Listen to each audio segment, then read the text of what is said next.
Yo, what up guys? It's Mike back at it again. I wanted to make a little video about this feature that I like on the Cobra 5 Ace. People already made videos about all the parameters and stuff. I don't need to go through all that, but there's one feature that I've actually been using a lot and been testing a lot, and I actually really like it and actually prefer it for speedrunning. It's mainly a feature for drag racing, but it works for speedrunning too, and it's actually awesome. So the feature that I'm actually talking about is called Programmable Throttle. It's down here at the bottom. I don't know if you guys can see that. Programmable Throttle. What you want to do is you want to click on that. Before you click on that though, you want to go up here to Advanced. And for the guys that are using Perfect Pass Ramp Timer, this will not work. I actually don't prefer and actually do not like the Perfect Pass in this. Actually, I just don't like the Perfect Pass in general. No offense to Raz. Raz is a good guy, a buddy of mine, friend of mine, you know, cool guy, whatever, blah, blah, blah. I don't use it, so make sure you do not have that enabled. Make sure it's disabled if you want to use this feature. For me, speedrunning, start power, I run mine at 0. I run on 0 on everything, and I've tested against everything, and it's really awesome. The frequency is at 8, leave that at 8. That's pretty much the only thing I wanted to show you before you mess with this. And another thing too I want to show you is your throttle curve needs to be linear. Do not mess with throttle curve, do not mess with Perfect Pass, start power at 0, blah, blah, blah. So what I use and what I have been doing and testing with is the Programmable Throttle feature. I love this feature. I'm actually in the process of right now trying to get Aaron from Ghost to work with Castle to get this increased, because it only does have 10 seconds delay. I'm trying to get it up to 25 seconds so we have more tunability and more adjustability for small motor, big scale, lower cell stuff. And what I like about this feature is, the first feature is it has a enable at a certain throttle percentage. So I have mine set at 20%, so anything below 20%, the car will drive perfectly fine and perfectly normal, like a normal car. Normal throttle, normal brakes, normal everything. This actually doesn't affect the brakes, I don't know why I said that, but anyways. I leave mine at 20%. I have mine set at curvature. You could set it at linear if you want, but I have mine set at curvature, and I have mine set at 10 seconds. So you can do a custom time, you know, and it does it in smaller increments, but this one is from 2, 4, 6, 8, and 10. Trying to get that increased right now. I really hope we can get that increased because it'll be a game changer for me. I put mine at 10 seconds, and what I really like about this feature is, so for instance, anything under 20 seconds, the car drives like normal, right? So you can drive it down there to your start point, turn the car around, line it up, it's ready to go, right? Everything's lined up, you've got the car straight. So the only next thing you possibly would do is yank that throttle as fast as you can. Because when you yank that throttle to get it past that 20% is when this setting, whatever you have this set at, is when it enables that. You cannot do a rolling start with this. This is from a dead stop. So if you try to give it full throttle right away and it starts getting out of whack, you let off the throttle, get back on it, it's going to restart. That's the only bad thing about this, is it's going to restart back to the 10 seconds, so the car's going to fall on its face. So you need to make sure your car's dialed in before you yank on that throttle, because you cannot let off the throttle for it to follow the curvature of whatever you have set. This is the type of curve that I have set, and this is what I like about it, is it has a custom curving along with the delay timer, along with enable at a certain throttle percentage. And you can do, you know, curvature or linear, which I mean curvature is, you know, round curve, instead of linear is, you know, linear. What I like about this is you can really have your start point to be real gradual, you know,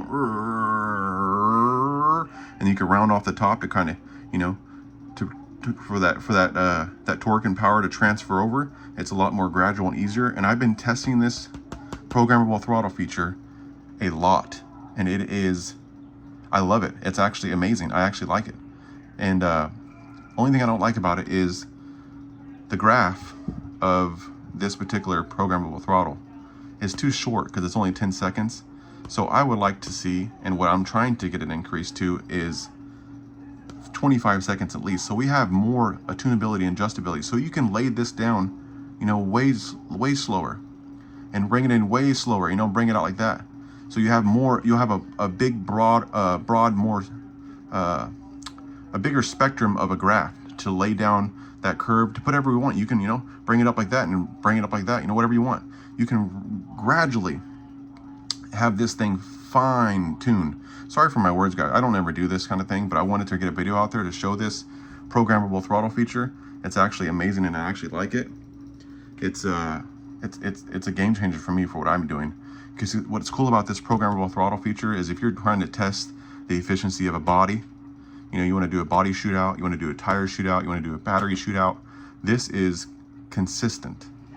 It'll drive, the car will, the power input will be exactly the same every single time, however you have this curve and however many seconds delay you have set into this actual ESC.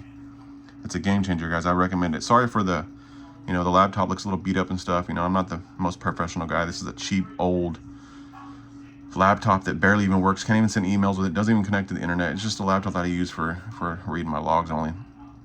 But sorry, this is not a professional video. This is not a usual video for what you guys see from me. But I wanted to get this out there because I wanted to show you guys, for you guys that are using the Perfect Pass, I believe that this feature is way more advanced and better and more consistent from transferring this settings into the data logs.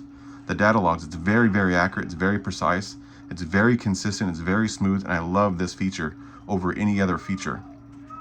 But what I was trying to say earlier is before you start this, you have to have your start power set at 0. You don't have to, but for speed running, anything above 5% is too aggressive for me. So I set mine at 0. And my frequency is at 8. Leave that at 8. Them are the main things you got to, you know, make sure you focus on that. The Perfect Pass, if you are using the Perfect Pass on this ESC, it needs to be disabled because it won't work. And then the other last feature is the throttle curve that's inside of the actual program. It's been like that since forever. You got to make sure you see that linear, so you don't mess with any of them other features. They all need to be defaulted and set off. The only thing you mess with is the programmable throttle. You paired it at whatever throttle percentage you want it to able at, curvature, linear, and whatever delay you want at. And then you set your own custom curve, whatever you want, whatever curve you can do, whatever. There's so many different settings in this thing, and make sure you update it. Now, remember, if you have this enabled, your car will drive perfectly normal for whatever percentage of throttle percentage you have it for you want it to enable. I don't know what's going on my phone. There you go. I just got to keep it like that, I guess. What the heck? We're having the letters. Oh, God. Anyways, you guys seen that in a minute ago.